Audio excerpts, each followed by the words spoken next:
Aloha. I'm Eric Anderson, pastor of Church of the Holy Cross, United Church of Christ in Hilo, Hawaii. And here's what I'm thinking. I'm thinking about the 17th chapter of John's Gospel, the prayer with which Jesus concluded his farewell address to his disciples at the Last Supper. In the prayer, Jesus acknowledged that with his departure, his disciples would be vulnerable to the strains, the trials, and yes, the evils of the world. Jesus asked God to protect them as he had been protecting them throughout the last 3 years of his ministry. Jesus drew a stark distinction between the world on the one hand and the Word of God on the other. The Word, said Jesus, is truth, the truth that had been given to him by God, the truth that he, Jesus, had passed on to his followers. It is no great strain to realize that the world has a problem with truth. Partially this is because of simple ignorance. There is an enormous number of things that we do not know about the world, about the universe, about one another, about Jesus, about God.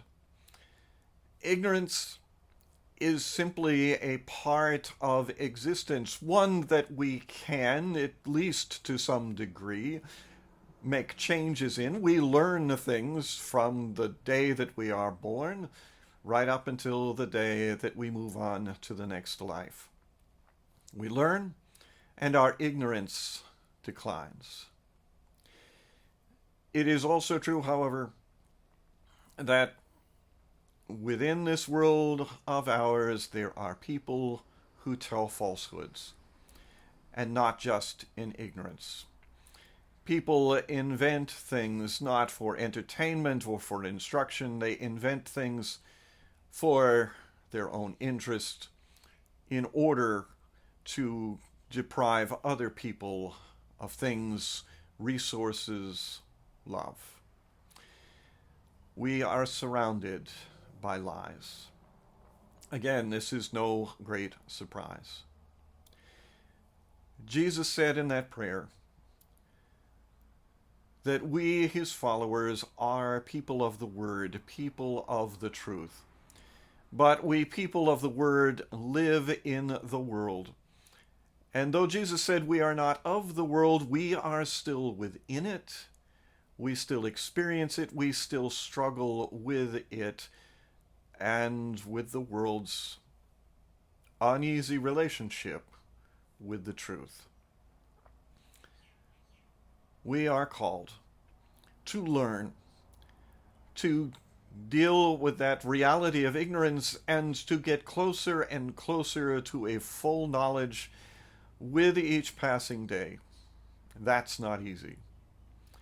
We are also challenged to discern between truth and falsehood, between what is real and what is lies. And that is a great strain upon us. Jesus promised to be with us. Jesus asked for God's presence with us as we live with this reality that we are committed to truth and yet surrounded by falsehood. This reality that we are committed to knowledge and yet beset by ignorance. Do the best you can, my friends, to learn, to grow, to discern between the falsehoods and the truths of life. That's what I'm thinking. I'm curious to hear what you're thinking. Send me an email or leave me your thoughts in the comments section below. I'd love to hear from you. From Church of the Holy Cross, UCC in Hilo, Hawaii, that's what I'm thinking.